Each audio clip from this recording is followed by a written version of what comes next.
Bismillahirrahmanirrahim. Rabbi syrah li sadri wa yassir li amri wahlul 'uqdatam min lisani yafqahu qawli. Assalamualaikum ya akhi ya ukhti, atamasya ilal baghdad wala tasa'milu arribat iza kuntum ummat Muhammad ajibu salami di munasyad.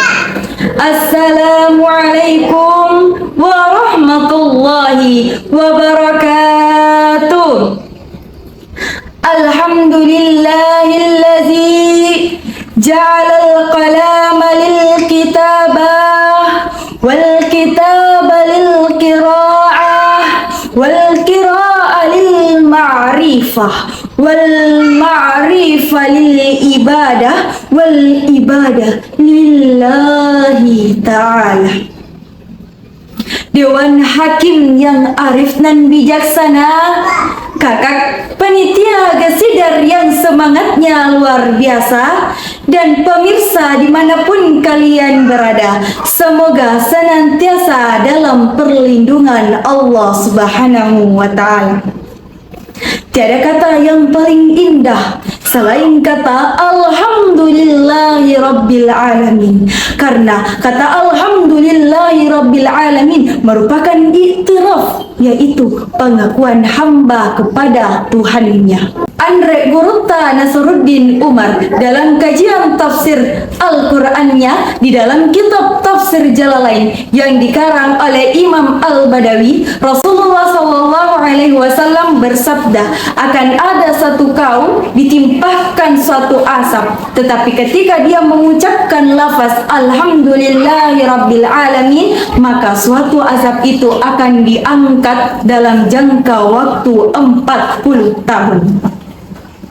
Tak lupa juga kita mengirimkan SMS salawat menyertai salam kepada Habibana wa Nabina Muhammad sallallahu alaihi wasallam, karena dialah Nabi yang membawa kita dari zaman kegelapan menuju zaman yang terang menderang, dengan kata lain minaz zulumati ilan.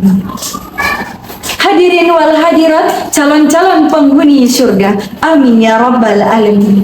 Setiap manusia diciptakan di muka bumi ini tentu tidak terlepas yang dengan namanya masalah, ujian, cobaan. Tetapi Allah menciptakan segala sesuatu, pasti ada jawabannya, pasti ada solusinya. Sebagaimana di dalam Quran surah Al-Mulk ayat 2, Allah berfirman, A'udzu billahi minasy syaithanir rajim. Bismillahirrahmanirrahim.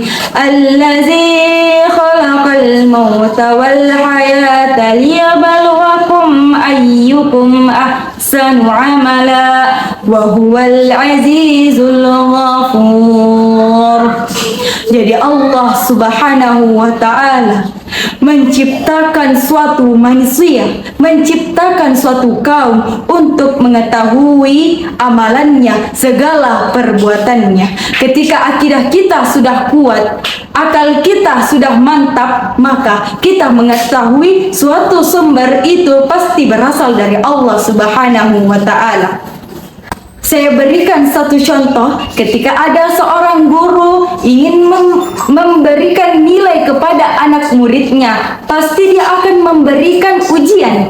Tetapi sebelum dia membuat ujian tersebut, pasti ada jawabannya. Begitulah Allah memberikan kita ujian, tapi sudah ada jawabannya.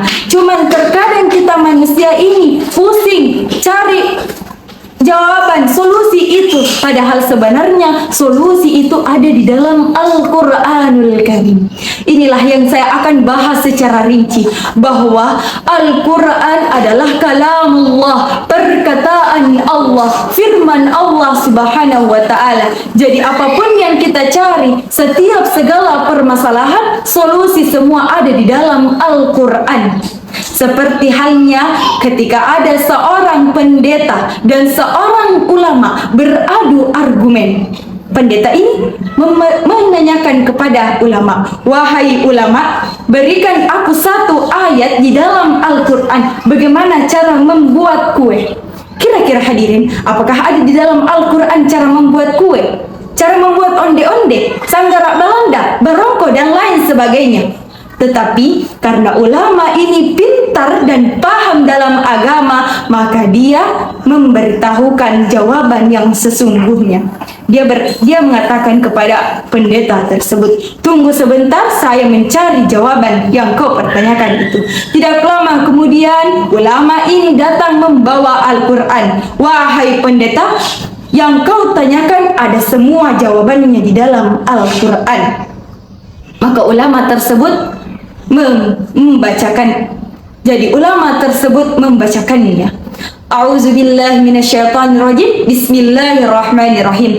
Fas'alu ahla zikri in kuntum la ta'lamun. Yang artinya, tanyakan kepada orang yang tahu jika kamu tidak tahu. Hadirin wal hadirat, itulah mengapa Allah menciptakan Al-Quran. Ketika kita tidak tahu dengan suatu permasalahan, maka semua ada jawabannya di dalam Al-Quran. Itulah mengapa ulama memberikan Al-Quran itu menunjukkan suatu ayat, karena sesungguhnya itu adalah mewakili semua pertanyaan tersebut. Itulah Allah menggunakan konteks ahlul zikri. Allah tidak menggunakan konteks ahlul ilmi. Hadirin wal hadirat dimanapun kalian berada, semoga dalam perlindungan Allah. Di dalam momentum berbahagia ini, saya ingin mengajak hadirin wal hadirat untuk memperbanyak membaca Al-Quran, membuka Al-Quran, bukan cuma sekadar melafazkannya, tetapi mengamalkannya. Karena kita diciptakan di muka bumi ini tentu tidak terlepas dengan yang namanya masalah, cobaan, ujian, tetapi di balik semua itu ada hikmahnya. Marilah kita mengintrospeksi diri. Seberapa dekat kita dengan Al-Quran? Berapa lama kita menjauhi Al-Quran? Seberapa sibuk kita mengejar dunia, kita meninggalkan akhirat. Padahal sebenarnya kita ini hidup di dunia sementara dan akhirat selamanya. Mungkin cukup sekian yang dapat saya sampaikan. Kurang dan lebihnya mohon dimaafkan. Unzur mangqala wala tanzur mangqala. Lihatlah apa yang dia sampaikan, jangan lihat siapa yang menyampaikan. Wabillahi taufiq wassadah. Wassalamualaikum warahmatullahi wabarakatuh.